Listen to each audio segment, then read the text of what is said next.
One of my favourite things about Elden Ring is its open world nature allows you to explore and continue building your character whenever you get stuck. Take Margit for example.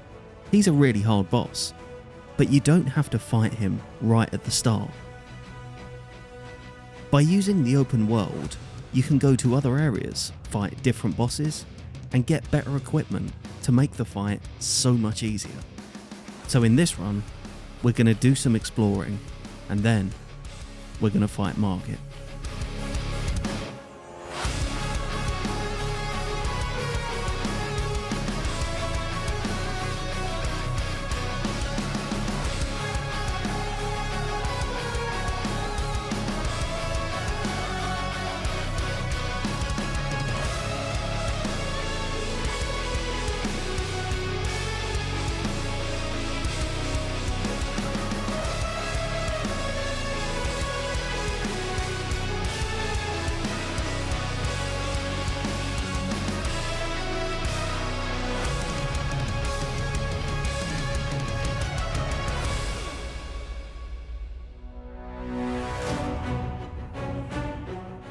Hey guys, Thingfishy here, and welcome to the beginner's guide to beating Margit. So we have one aim here, and it's getting strong and killing the first boss.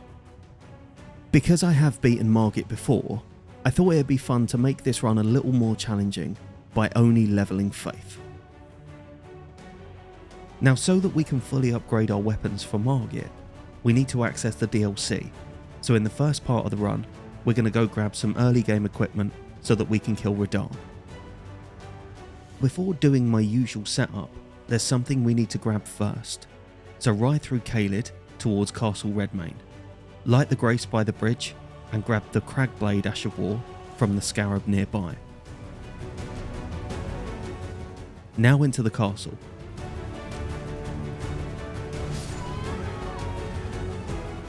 When you get inside, head up to the Grace outside the Crucible Misbegotten fight, then out again, turning right past the flamethrower dudes to grab the red hot wet blade. If you go to Altus before doing this, you'll have to wait until after Radahn, so grab this right at the start. Then I followed my setup guide, grabbing all the upgrades and cheesing the Knights Cavalry and Grail for some faith levels.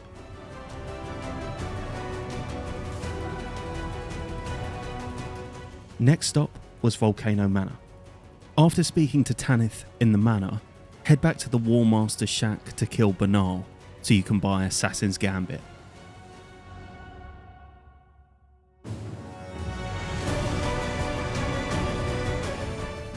The reason we're in the manor is to get the Erdtree seal.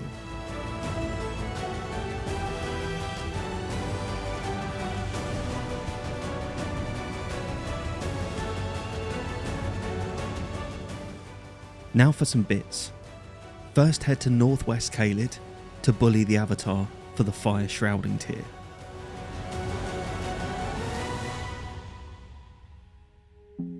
Now up to Altus and ride through the battlefield from the Bridge of Iniquity for Golden Vow. Then to the Frenzy Flame village to head up to the tower for the Howl of Shabriri.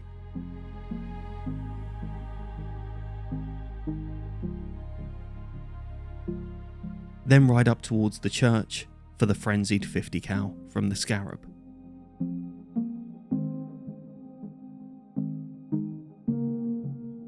Now we can drop down to the Erdtree for the other avatar for the Lightning and Holy Shrouding tiers.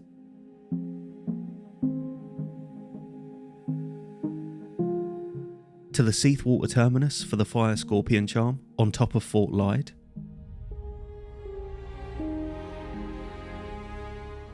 To the Church of Pilgrimage in Weeping to drop down for the Faith tier. And now to grab a decent melee weapon. Head to the Tower of Return in Southern Weeping to be teleported to an isolated section of Lane Dell. Open your map and warp to the round table, force closing your game as the loading bar hits 100%.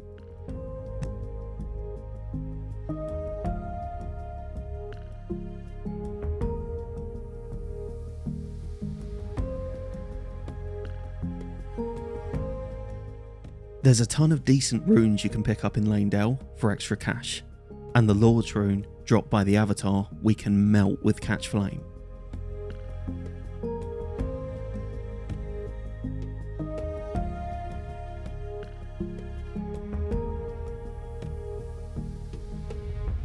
The reason we're here though is for 2 items by the Colosseum. First up is the Ritual Shield Talisman. This is going to come in handy for not getting one shot at base health. And the Starfist, a fantastic early weapon that does pretty good damage. Take it to plus 16 with Flame Art infused Cragblade. As you head back towards the Grace, head down the branch into the real Round Table hold to grab the Sanctified Wetblade to unlock Holy Infusions for later. Now we need a decent incantation to cast, so head back to Liurnia to the 4 belfries. Grab the key and unlock the lowest teleporter to get to an isolated section of Farum Azula. Once again, warp to the Round Table and force close the game as the loading bar hits 100%.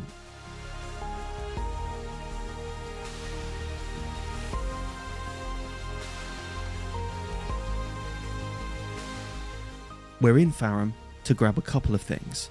First off, the Ancient Dragon Prayer Book, so we can buy our spell. Then a Somber 7 on this platform, so we can get to plus 9 before killing anything. There's a lot of other weapon upgrades in the area, so I ran around and grabbed everything that I could. For 2 really good talismans, we need to follow Millicent's questline. First off, sniping Commander O'Neill from the branches, taking the needle to Gowry for repair, then to Millicent. Speak to her in Gowry's shack, then to the Shaded Castle to grab the prosthesis. Give it to her at the Erdtree Gazing Hill. Now to Windmill Village. Ride around the windmill to avoid aggroing Godskin and chuck a sleep pot at him from behind. Then convince Millicent to give you the prosthesis.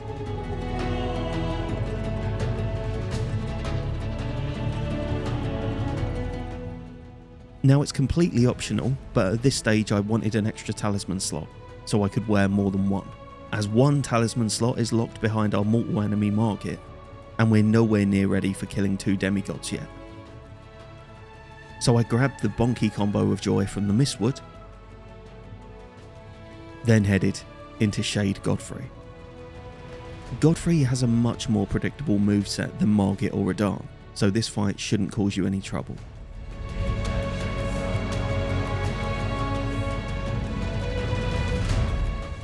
With Godfrey dead, some more levels, and 2 talisman pouches, you might start to feel like we're ready for Radahn. But you're wrong, we need 22 more levels, the Black Knife Assassin armour, and a giant ball on our head before we get to that. So head out of Lanedale towards the mountaintops. In previous patches you could access the Forbidden Lands by zipping from the front of the capital, or by dragon incantations with some precise parkour. But it turns out you can just jump up this tree and sneak round the outside.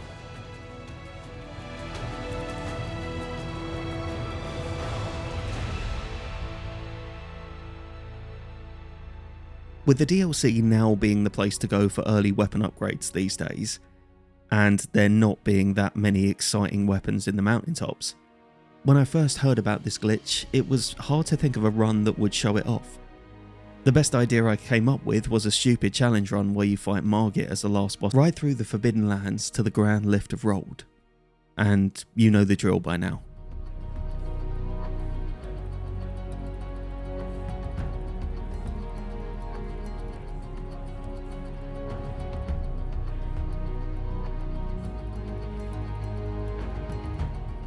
In the mountaintops, grab the Smithing Bell Bearing 3 in the Zamor ruins, then run round grabbing all the weapon upgrade materials you can.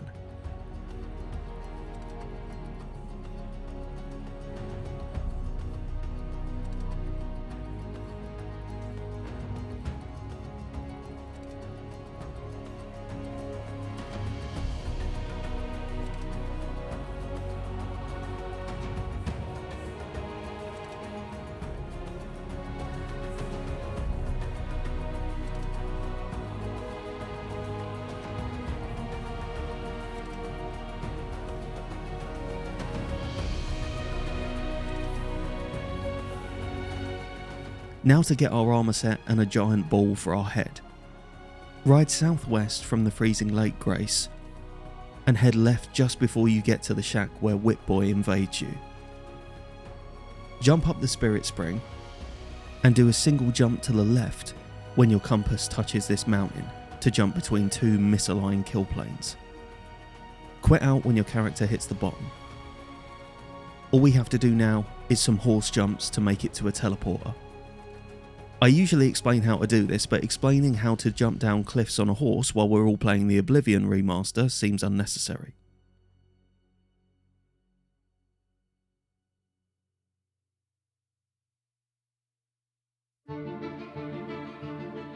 The teleporter will take you to the minor Erdtree in the snowfields, from which you can ride down the mountain into Ordina town.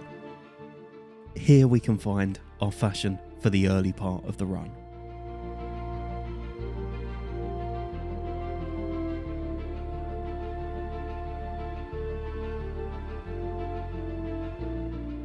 Now head up to the gate to perform Ordina skip, which I definitely did on my first try because I'm super good at this game and doing skips and stuff.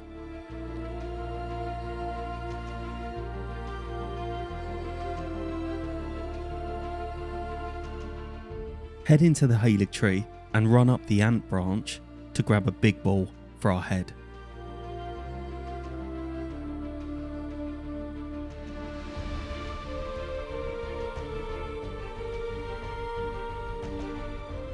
With our fashion secured, ride across the snowfield to the Mogwin's teleporter, jumping onto this ledge to cheese the invader.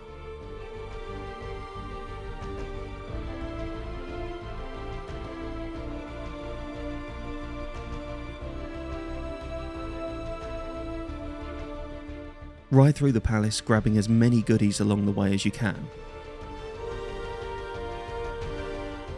I'd forgotten to buy kukris, but the assassin set actually worked perfectly for grabbing the Somber 10. As we're not ready for Radahn yet, we're certainly not ready for Moog, so make sure you still have the healing incantation equipped and quit out as soon as the fight starts. Then, without touching a grace, follow this route to jump out of bounds. Now, if you've seen my earlier break videos, you'll be familiar with this glitch, but it's a little different now. On current patch, you have to drop down onto a ledge in the gap, then slide down and perform the healing spell. The casting of the healing spell acts like swinging your weapon in the old glitch, and after falling for about a minute,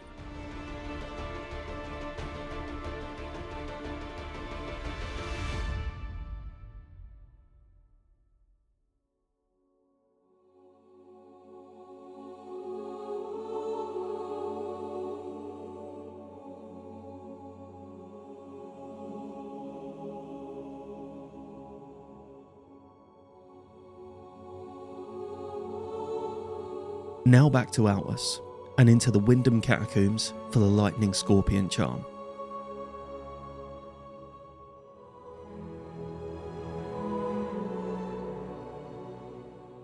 We are now ready for Radahn.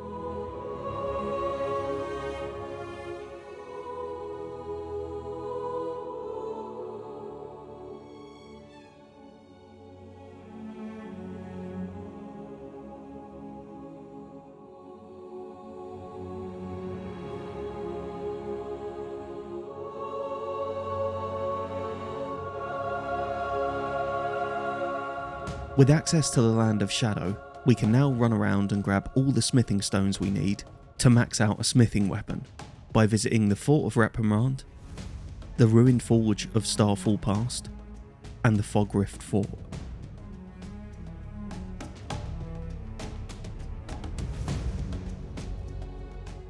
After doing my usual DLC setup route, I went to the Templetown ruins for an extra fragment and the two-handed sword talisman. Now, a big part of Elden Ring is personal choice, and while the Starfist is a great weapon, it's not for everyone. So I started heading up to the back entrance of the Shadow Keep to grab some more shadow fragments and head towards another great early setup.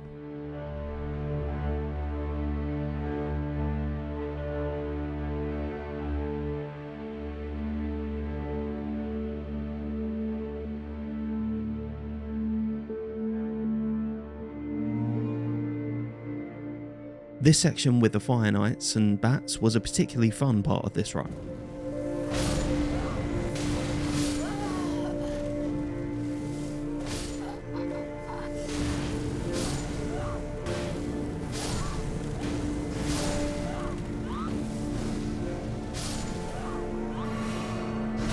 Oh, fuck off. When you make it up to the top, run straight past the Uber Fire Knight, grab the fragment and light the grace before Mesmer. Then head back down, buff up and kill him for the Flame Spear Ash of War. And it just so happens that there is a perfect sword to pair this with. And it involves my favourite part of these games, farming. Take the elevator down from the first floor, Grace, buffing up while you're on it, then sneak up to the knight for a one-shot cast. Now pay particular attention to the fact that this knight drops 7.5k, leaving me with 17.5k after killing him once.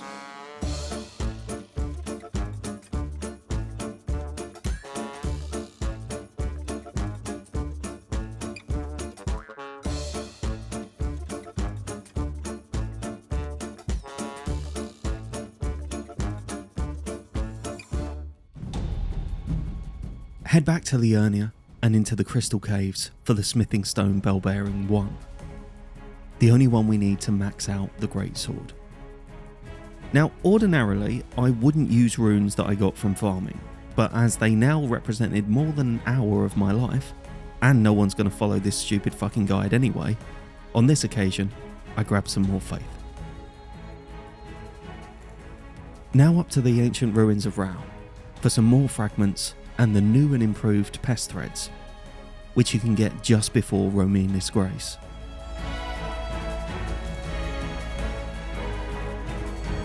At this point, I was pretty bored of my fashion and decided I need a distinctly more dragony vibe, so I started making my way south.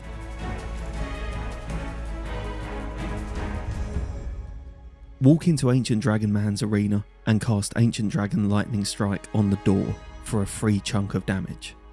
Then just keep your distance and cast Pest Threads 2.0. The new version seems a lot more potent for ranged casts on smaller enemies than the original.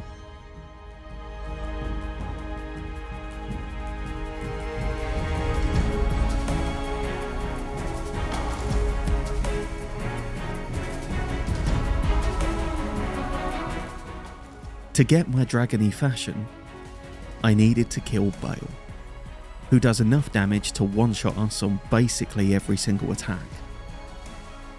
The Starfists do decent damage at plus 16, and you can expect some bleed procs along the way as well. The Bale fight is quite a complicated one, with lots of attacks to master. At base health, the thing we need to be most concerned about is Phase 2. In Phase 2, Bale gains a lot more fire attacks, which are hard to avoid. So the best strategy is, with Bale down, head to the Grand Altar to grab the Priestess Heart.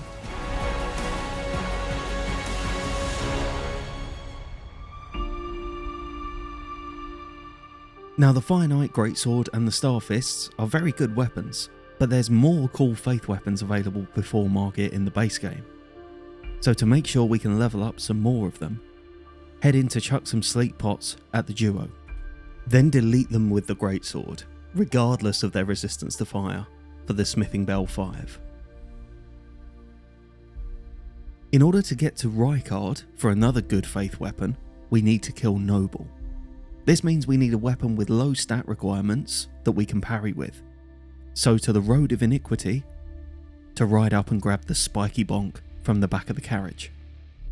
As my favourite shield is locked behind Margit, we now head up to Caria Manor to kill Loretta, then drop down the cliffs to buy Carian Retaliation.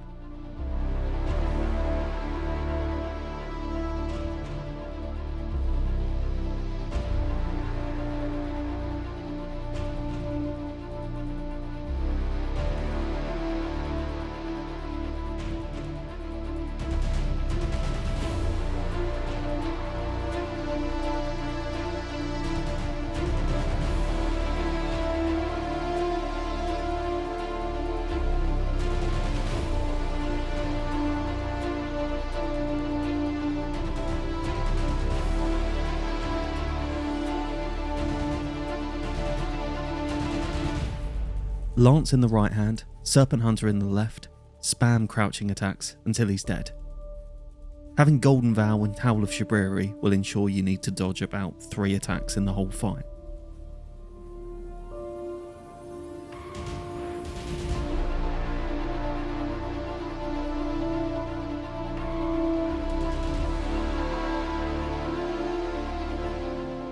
Buy a Blasphemous Blade, a solid contender for Margit, then head to the Lux Ruins to grab the Ritual Sword Talisman.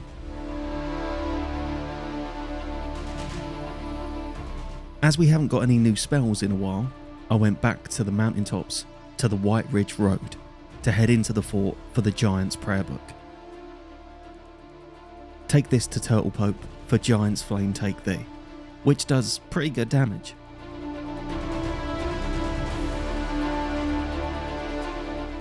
Now I wanted to try out new pest threads on the big guy.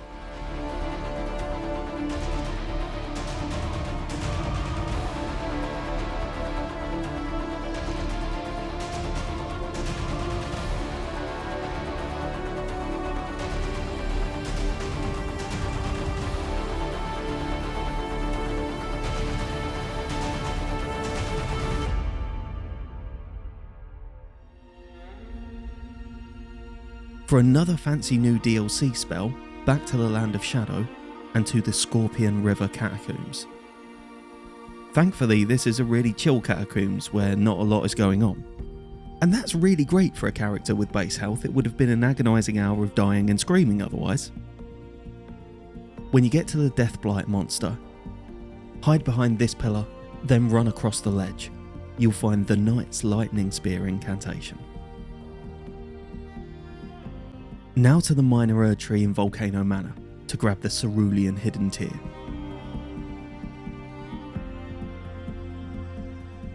Then to the Yilo Annex Ruins for Unendurable Frenzy.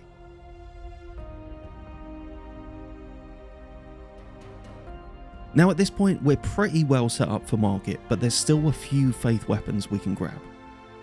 So back to Farah Missoula for Malekith.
Now for the next bit, we have to kill Godfrey. But because I hadn't played this game for a while, I'd forgotten how to dodge that big stomp he does in Phase 1.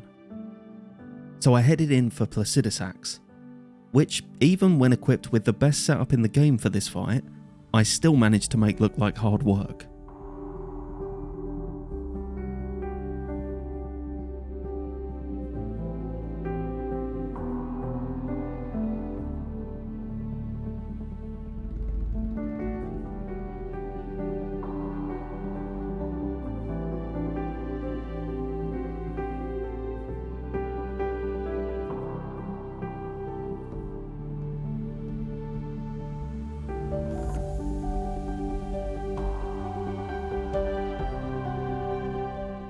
For Godfrey, run in and hit him with nothing but R1s. Once he's past 80 health, he'll do the big stomp as soon as you give him space. And from there, the fight's over.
Blasphemous Blade is still ridiculous for Radagon.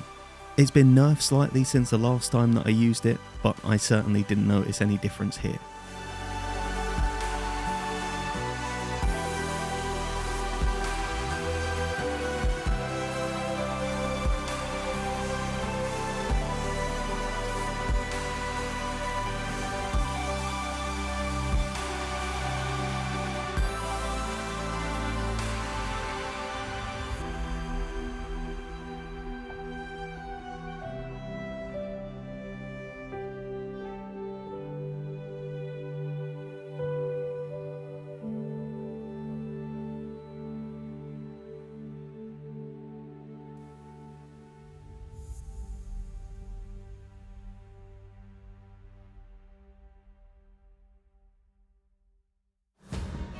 You can duplicate Radabeast's Remembrance to grab 2 very cool faith scaling weapons.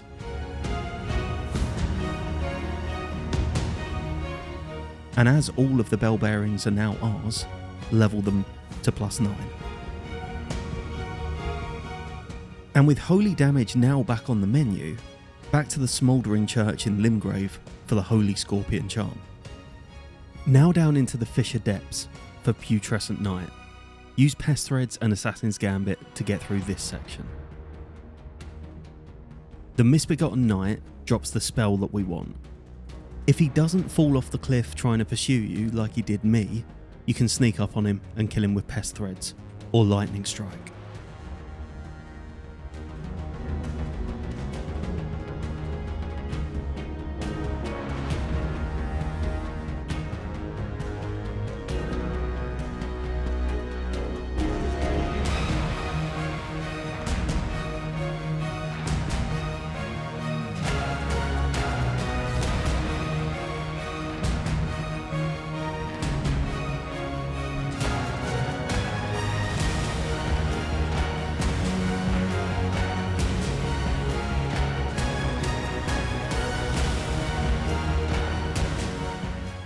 Now back to the base game to sneak up on the East Caelid Avatar.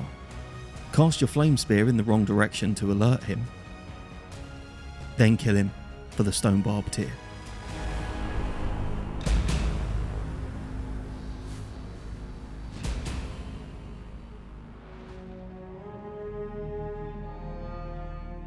At this point I wanted to try out some of my options for Margit.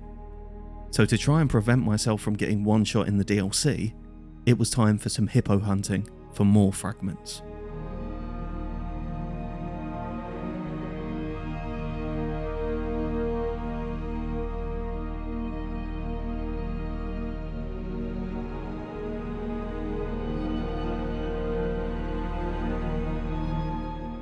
Marika's hammer never got a ton of love in the base game due to the insane holy resist of most bosses, but in the DLC it can do great damage. And being a hammer, the poise damage is really good too.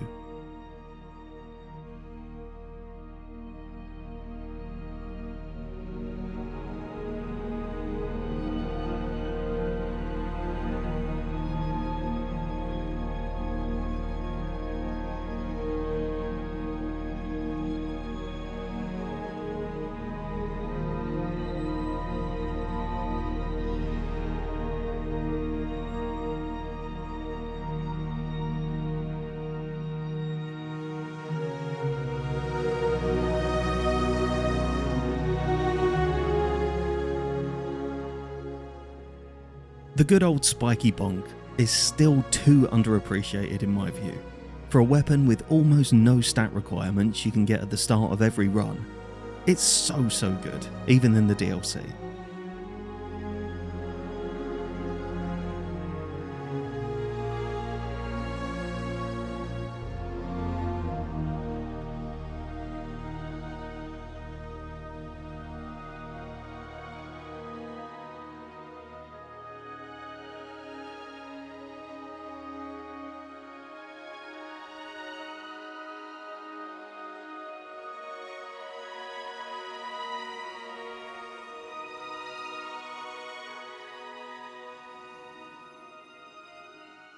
I really should try out the Fire Knight's Greatsword on a proper run at some point, even on this build. where most of my talisman and physics slots are being used to meet its requirements rather than boosting its damage, and against a boss that's not particularly weak to fire, it's still absolutely monstrous.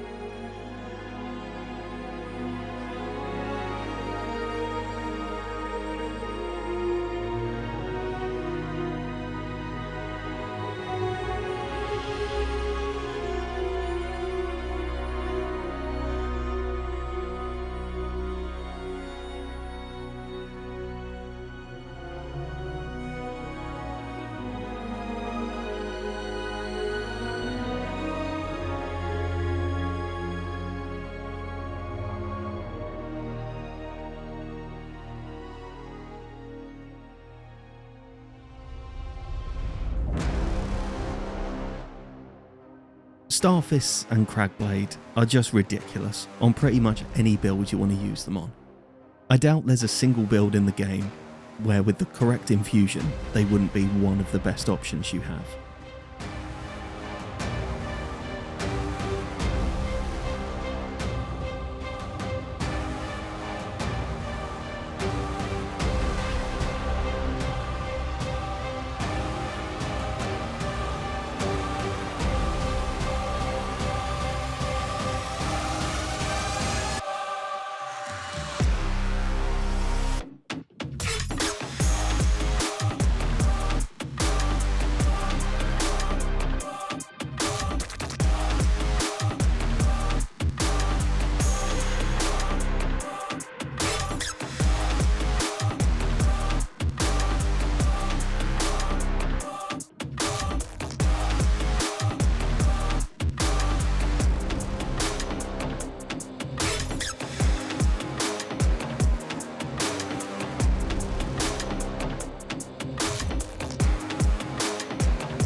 Now for another weapon combination that's incredibly broken on a Faith build.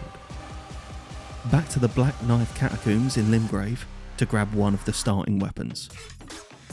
Then into Argyll Lake to grab the Ash of War that goes with it. The Flamar Uchi is hilariously good on a Faith build. Unsheath does similar damage to Taker's Flame, and it's so much faster you can almost do it twice for a Taker's cast. Combined with, surprisingly, better posture damage and bleed, not only is it a Moonveil killer, but it's also a blasphemous killer in my book.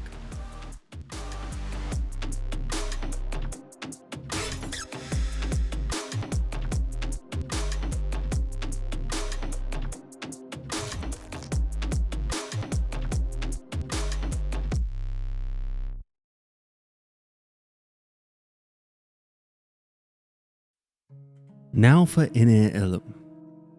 Probably the worst part of the run through here is the stairs section, which we do need to do twice. Using Assassin's Gambit, jump off to the right, take a second or just quit out so that the warrior de-aggros, then kill the guy on the stairs with pest threads for a clear run to the door. Then back to the Grace and past the warrior again to this time jump off to the left to head to the Bellarat section for the Euphoria.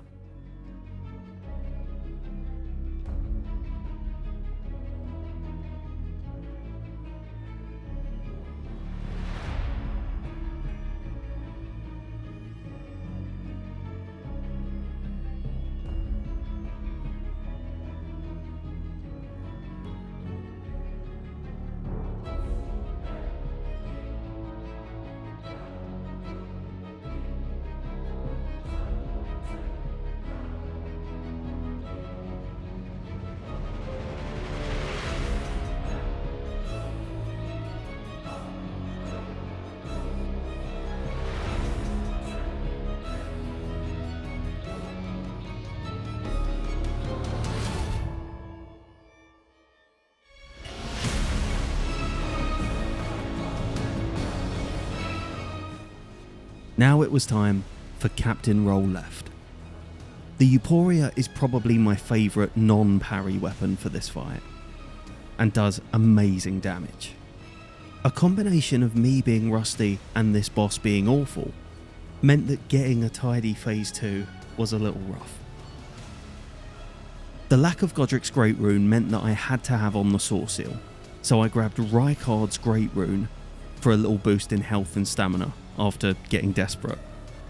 Having said that, I beat him on my first try after grabbing it, and don't think it would have made a ton of difference to my suffering if I'm honest. The Bubble Tier is not part of the defensive setup, but actually part of the offense. If you can get through phase 1 hitless, you can use the Vortex to take a big chunk off his health bar at the start of phase 2, tanking the explosion with the Bubble Tier.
And I couldn't finish this run without using my favourite incantation and my favourite weapon.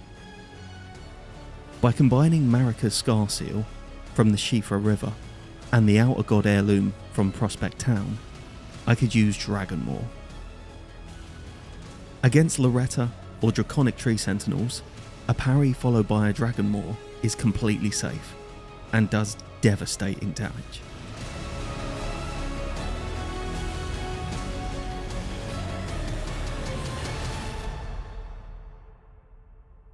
And while my dragon fashion had been solid throughout the run, in order to use my favourite weapon, I'd need to cast it aside.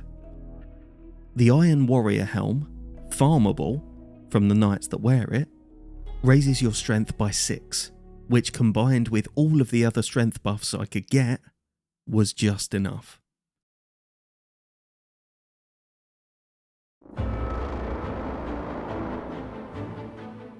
As the Executioner's Grey Axe is only usable one-handed from buffs, you have a 3-minute time limit to kill Malenia on a parry character, which, thanks to its wonderful damage, is just enough.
And now, it's finally time.